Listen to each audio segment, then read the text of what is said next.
Hello दोस्तों, मेरा नाम है शुभम गुप्ता और दोस्तों चलिए आपको बताते हैं इस वीडियो में कि AKTU का नया कैरी ओवर रूल आया है। 2 मिनट आप मुझे दीजिए, मैं वीडियो में आपको पूरी बात समझा देता हूं। ओके, तो चलिए दोस्तों वीडियो को शुरू करते हैं।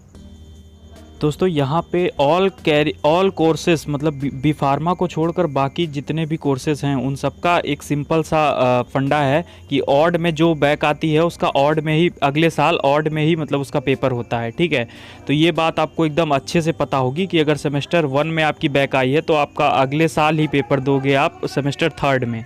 ठीक है, और 3rd में आई है तो 5th में, और 5th में आई है तो 7th में।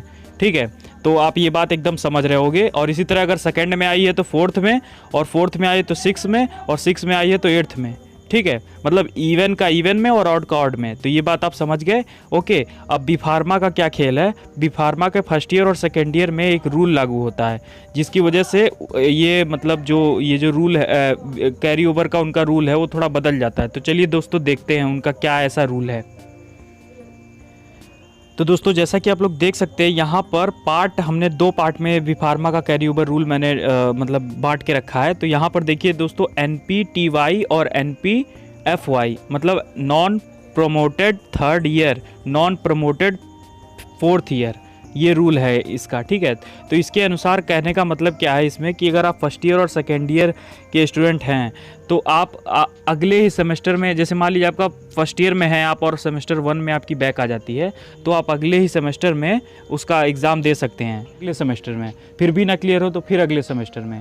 तो मतलब अगर आप फर्स्ट सेमेस्टर में आपका बैक आ जाता है तो आप अगले 3 सेमेस्टर तक उसका पेपर दे सकते हैं। ठीक है, ये फर्स्ट ईयर का रूल है। ओके, और अगर इसी तरह सेकंड सेमेस्टर है आपका, अगले सेकंड सेमेस्टर में अगले जो भी बैक अगर आती है आपकी तो आपको 3rd सेमेस्टर और 4th सेमेस्टर में ही उसे क्लियर करना पड़ेगा।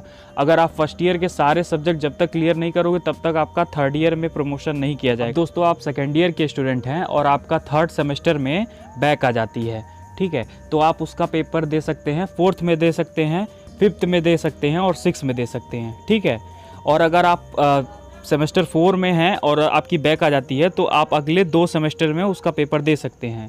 मतलब आप सेमेस्टर 5th में और 6th में दे सकते हैं उसका पेपर। ओके, आपको क्लियर करना पड़ेगा। ठीक है, तो आपको 3rd ईयर में सेकेंड ईयर के सारे बैक क्लियर करने पड़ेंगे तभी आप 4th ईयर में जा पाओगे। तो ये NPFY रूल के हिसाब से ये बात हुई। ओके, तो आइए देखते हैं बी फार्मा का carry over rule 3rd year और 4th ईयर के लिए।